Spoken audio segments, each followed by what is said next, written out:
Hello नमस्कार दोस्तों, एक बार फिर से स्वागत करते हैं आप सभी का हमारे YouTube channel Sunday study pan पे। हम आपके लिए लिख रहे हैं पेपर सेकंड हिंदी के लिए क्वेश्चन है जो पिछली परीक्षा में पूछे गए हैं। ये यूजीसी नेट मई 2021 में होने वाली परीक्षा है, उस परीक्षा के लिए बहुत ही महत्वपूर्ण है। तो वीडियो को लाइक कर दीजिए, शेयर कर दीजिए अपने दोस्तों के साथ, और चैनल पर नए हैं चैनल को सब्सक्राइब कर लीजिएगा। तो चलिए आज के हमारे पहले प्रश्न पर चलते हैं। आज का हमारा पहला प्रश्न है, प्रकाशन काल की दृष्टि से कौन सा अनुक्रम सही है? त्यागपत्र, सुखदा, परख, सुनीता, परख, सुनीता, त्यागपत्र, सुखदा, सुनीता, परख, त्यागपत्र, सुखदा, या सुखदा, सुनीता, त्यागपत्र, परख। इसमें सही आंसर हमारा ऑप्शन नंबर बी हो जाएगा। देखिए सबसे पहले परख है, सुनीता है, त्यागपत्र है, फिर सुखदा है। परख जो है 1930 ईस्वी में इनका प्रकाशन है, सुनीता 1936 ईस्वी में, त्यागपत्र जी 1937 ईस्वी में, और सुखदा जो है 1952 ईस्वी में है। इस प्रकार इनके सबसे पहले क्या हुआ कि 1930 ईस्वी में, फिर सुनीता 1936 ईस्वी में, त्यागपत्र 1937 ईस्वी में, और सुखदा जो है 1952 ईस्वी में। चलिए अगला प्रश्न चलते हैं हम। हिंदी साहित्य के इतिहास लेखकों का काल क्रमानुसार सही क्रम क्या है? हजारी प्रसाद द्विवेदी, मिश्र बंधु, रामचंद्र शुक्ल या रामकुमार वर्मा? रामकुमार वर्मा, रामचंद्र शुक्ल, मिश्र बंधु, हजारी प्रसाद द्विवेदी। रामचंद्र शुक्ल, मिश्र बंधु, हजारी प्रसाद द्विवेदी या रामकुमार वर्मा, या मिश्र बंधु, रामचंद्र शुक्ल, रामकुमार वर्मा, हजारी प्रसाद द्विवेदी। इसमें से सही आंसर हमारा ऑप्शन नंबर डी हो जाएगा। जो मिश्र बंधु है, फिर रामचंद्र शुक्ल है, फिर रामकुमार वर्मा है, फिर हजारी प्रसाद द्विवेदी जी है। मिश्र बंधु विनोद जो है ये 1913 ईस्वी में थे। इनका इतिहासकार है, साहित्य इतिहासकार जो है, हम बता देते हैं आपको कौन कौन सी हैं। ठीक है, फिर हिंदी साहित्य का इतिहास जो रामचंद्र शुक्ल जी का है, ये सन 1929 ईस्वी में प्रकाशन हुआ था। फिर हिंदी साहित्य का आलोचनात्मक इतिहास ये रामकुमार वर्मा जी का है। देखिए आलोचक हैं दोनों ही, रामचंद्र शुक्ल जी और रामकुमार वर्मा जी। ये 1938 ईस्वी में इनका प्रकाशन वर्ष था। ये फिर हिंदी साहित्य की भूमिका जो हजारी प्रसाद द्विवेदी जी का है, ये 1940 ईस्वी में इनका प्रकाशन हुआ था। चलिए अगले प्रश्न चलते हैं हम। कालक्रम की दृष्टि से निम्नलिखित नाटकों का सही अनुक्रम क्या होगा? नाटकों का सही अनुक्रम क्या हुआ? ये ऑप्शन नंबर ए हमारा बिल्कुल सही आंसर हो जाएगा। सबसे पहले संगीता स्वयंवर, चंद्रगुप्त, सिंदूर की होली और कनार्क। जो संगीता स्वयंवर जो है ये लाला श्रीनिवास दास जी का है, ये सन 1885 ईस्वी में प्रकाशन वर्ष है इसका। फिर चंद्रगुप्त जो है प्रसाद जी का है, ये सन 1931 ईस्वी में प्रकाशन वर्ष है। सिंदूर की होली जो लक्ष्मी नारायण मिश्र जी का है, 1934 ईस्वी में प्रकाशन वर्ष है। कोणार्क जो है जगदीश चंद्र माथुर जी का है, सन 1951 ईस्वी में इनका प्रकाशन वर्ष है। कालक्रम की दृष्टि से निम्नलिखित कहानियों का सही अनुक्रम क्या है? इसमें सही आंसर हमारा ऑप्शन नंबर सी हो जाएगा। उसने कहा था, कफन, रोज, यही सच है। कि उसने कहा था चंद्रधर शर्मा गुलेरी जी की है, जो सन 1915 ईस्वी में इनका प्रकाशन वर्ष है।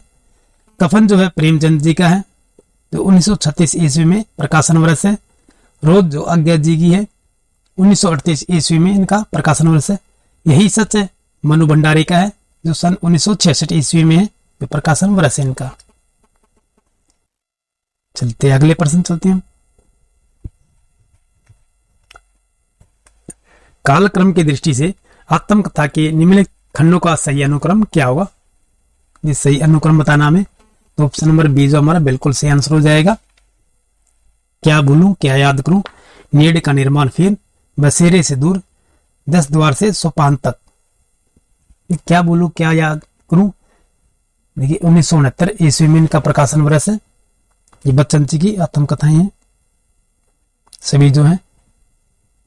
फिर नीड का निर्माण, फिर 1917 ईस्वी में, फिर 10 द्वार से सोपान तक, सॉरी दोस्तों, देखिए नीड का निर्माण। फिर बसेरे से दूर जो है ये 1978 ईस्वी में है, और 10 द्वार से सोपान तक 1985 ईस्वी में इनका प्रकाशन वर्ष है।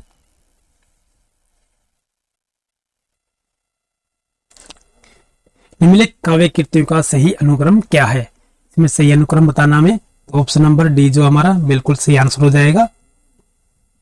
एक तरफ काव्य है, देखिए भारत भारती जो है, ये जो काव्य जो है ये मैथिली शरण गुप्त जी का है, सन 1912 ईस्वी में प्रकाशन वर्ष है।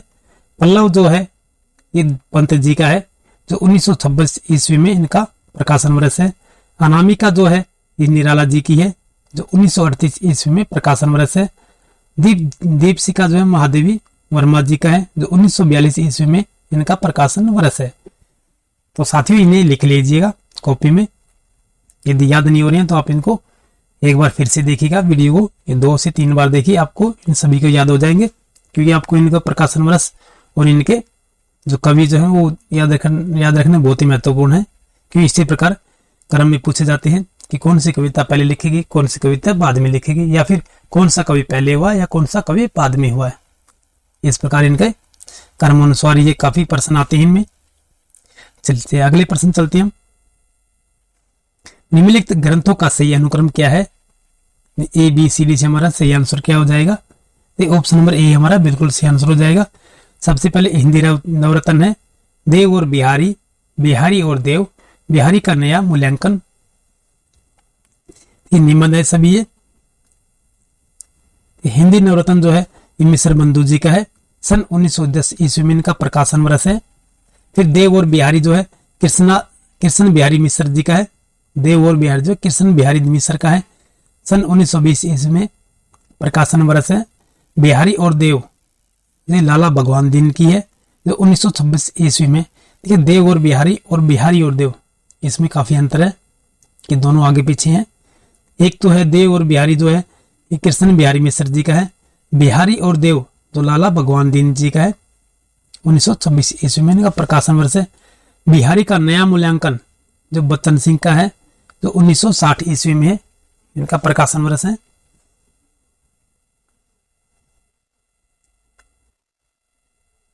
निम्नलिखित काव्य शास्त्रीय ग्रंथों का सही अनुक्रम क्या है?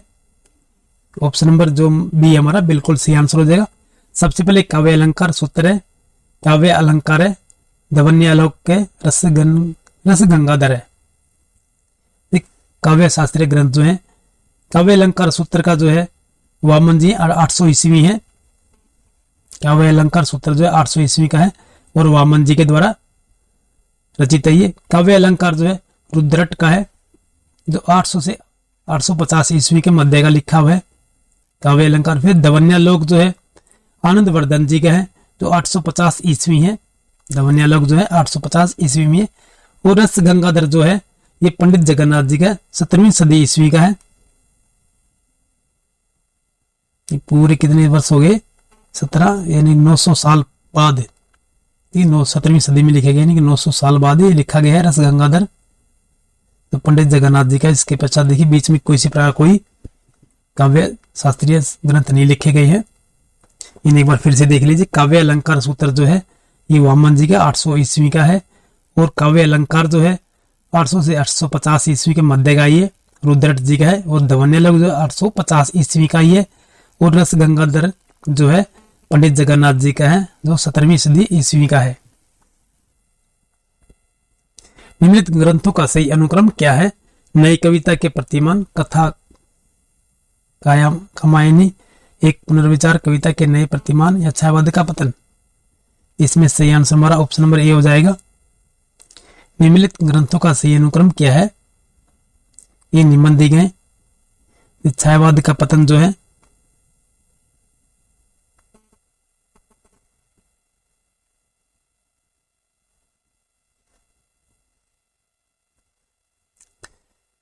इसमें थोड़ी सी मिस्टेक हो रही है साथियों।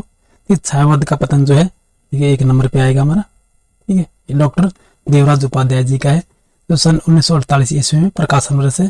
फिर नई कविता के प्रतिमान दूसरे नंबर पे आएगी हमारी, जो लक्ष्मीकांत वर्मा जी की 1957 ईस्वी इनका प्रकाशन वर्ष है। फिर कमायनी एक विचार पुनर्विचार, जो मुक्तिबोध जी का है, जो सन 1961 ईस्वी में प्रकाशन वर्ष है। कविता के नए प्रतिमान, ठीक है, जो हमारी नामवर सिंह की है, जो सन 1968 ईस्वी में इनका प्रकाशन वर्ष है। चलिए अगला प्रश्न चलते हैं हम। कौन सा युगम संगत है? कौन सा युगम संगत है? दुखुआ में कासे कहूं मोरी सजनी उगर जी का है, ताई सुदर्शन का है। 11 वर्ष का समय जयशंकर प्रसाद है। रानी केतकी की कहानी इंशाल्लाह खान है। ये युगम पूछा गया संगत कौन सा, देखिए ऑप्शन नंबर डी जो हमारा बिल्कुल सही आंसर होगा। रानी केतकी की कहानी जो इंशाल्लाह खान की है, इसे हिंदी की पहली कहानी माना जाता है, रानी केतकी की कहानी। चलिए अगला प्रश्न जो हमारा, इन उपन्यासों को उनके लेखकों के साथ सम्मिलित कीजिएगा। दिल्ली का दलाल मोहन राकेश, गुनाहों का देवता भगवती प्रसाद वाजपेयी, अंतराल भगवती चरण वर्मा, भूले बिसेरे चितर पांडे बेचन शर्मा ओगर या Dharamvir Bharati. Option number A हमारा बिल्कुल सही आंसर हो जाएगा। ये दिल्ली का दलाल जो है ये पांडे बेचन शर्मा ओगर जी का है। फिर है गुनाहों का देवता जो है धर्मवीर भारती का है, और अंतराल जो है मोहन राकेश का है, और भूले बिसरे चित्र जो हमारी भगवती प्रसाद वाजपेयी जी का है। ऑप्शन नंबर ए हमारा बिल्कुल सही आंसर हो जाएगा। 4, 5, 1, 2। चलिए अगले प्रश्न चलते हैं। निम्नलिखित काव्य पंक्तियों को उनके रचनाकारों के साथ सुमिलित कीजिए।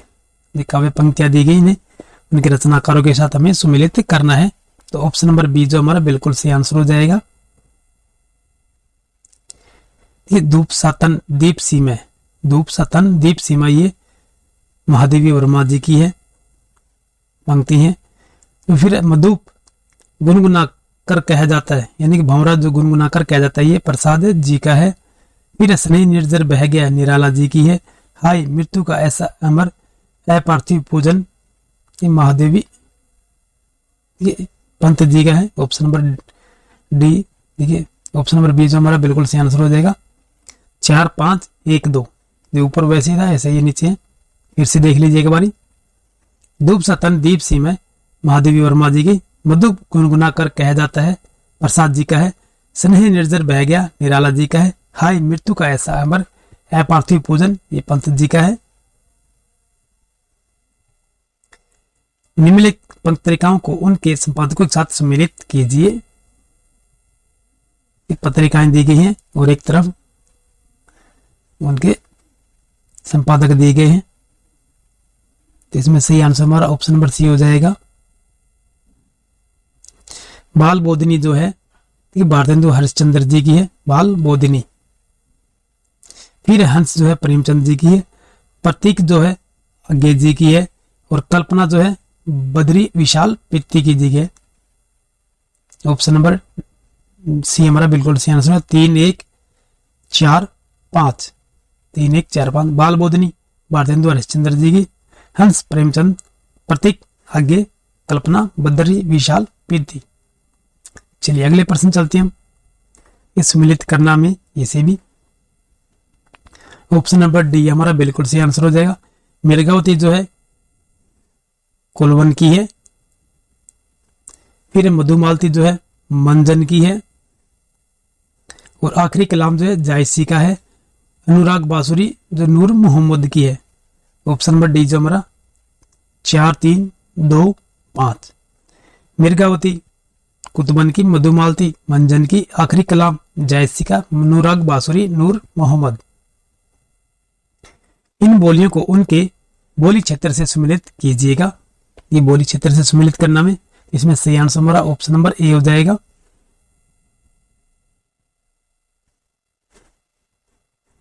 ऑप्शन नंबर ए हमारा बिल्कुल सही आंसर रहेगा।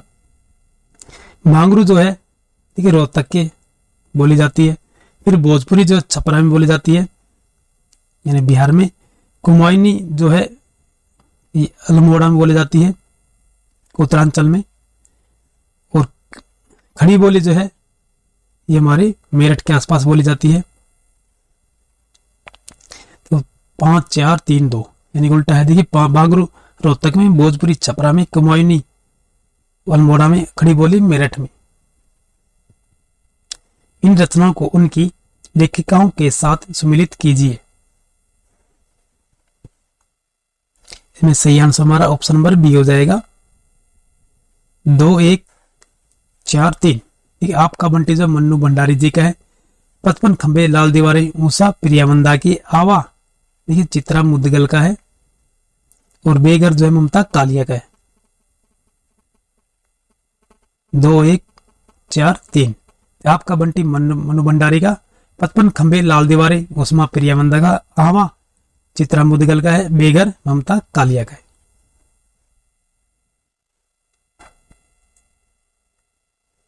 निम्नलिखित काव्य पंक्तियों को उनके रचनाकारों के साथ सम्मिलित कीजिएगा। इसमें सही आंसर हमारा ऑप्शन नंबर सी हो जाएगा, 4 3 2 5।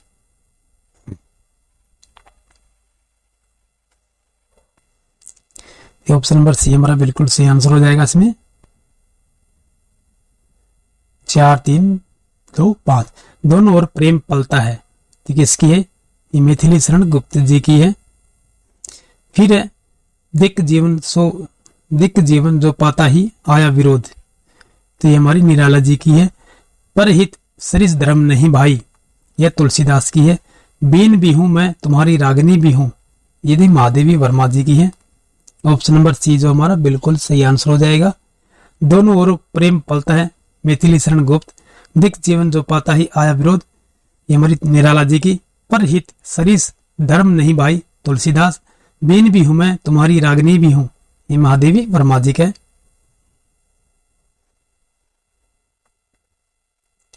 ये सुमिलित कीजिएगा, सुमिलित करना हमें।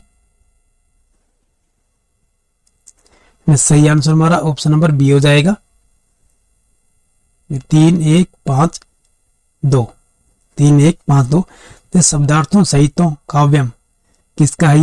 ये वामय का है। फिर तद 200 शब्दार्थों सगुणा बलन कीर्ति पुनः कयापी, जो हमारा मम्मट का है। रमणीयार्थ प्रतिपादक शब्द काव्यम, जो हमारा पंडित राज जगन्नाथ जी का है। वाक्यम रसात्मक काव्यम, ये हमारा विश्वनाथ जी का है। फिर से देखिए शब्दार्थों सहितो काव्यम, ये हमारा भाम्य जी का है। ऑप्शन नंबर बी जो हमारा बिल्कुल सही आंसर रहेगा। तद 200 शब्दार्थों सुगुणा बनलम कीर्ति पुनः कयापी, ये हमारा विश्वनाथ देखिए मम्मट का है। रमणीयार्थ प्रतिपादक शब्द काव्यम, ये हमारा आनंद किसका थी? पंडित जगन्नाथ, पंडित राज जगन्नाथ जी का। वाक्यम रसात्मक काव्यम, ये हमारा विश्वनाथ जी का है। ये संस्कृत भाषा में दे रखे हैं कुछ। चलिए अगला प्रश्न जो हमारा, अगला प्रश्न हमारा सुमिलित कीजिए। सुमिलित करना में इसमें ऑप्शन नंबर जो हमारा बी सही आंसर हो जाएगा, 3 5 2 1। इसका भी 3 5 2 1 है। विरेचन सिद्धांत जो है हमारा अरस्तु का, विरेचन सिद्धांत जो है अरस्तु जी का है। निर्वैयक्तिकता का सिद्धांत जो है इलियट का है, निर्वैयक्तिकता का सिद्धांत। रूपवाद का सिद्धांत जो है कालरीज का है। विखंडनवाद का देरिदा का है। विरेचन सिद्धांत जो है ऑप्शन नंबर बी जो हमारा बिल्कुल सही आंसर रहेगा। फिर से देख लीजिए एक बारी, विरेचन सिद्धांत जो अरस्तु जी का है, ठीक है, 1 नंबर। फिर निर्व्यक्तिकवाद का सिद्धांत इलियट का है। फिर रूपवाद कालरीज का है। विखंडनवाद जो है देरिदा का है। 3 5 2 1। चलिए दोस्तों आज की हमारी वीडियो हम यही समाप्त करते हैं। वीडियो पसंद आई वीडियो को लाइक कर दीजिए, शेयर कर दीजिए अपने दोस्तों के साथ, और चैनल पर नए हैं चैनल को सब्सक्राइब कर लीजिएगा। फिर मिलते हैं नेक्स्ट वीडियो में, तब तक के लिए जय हिंद।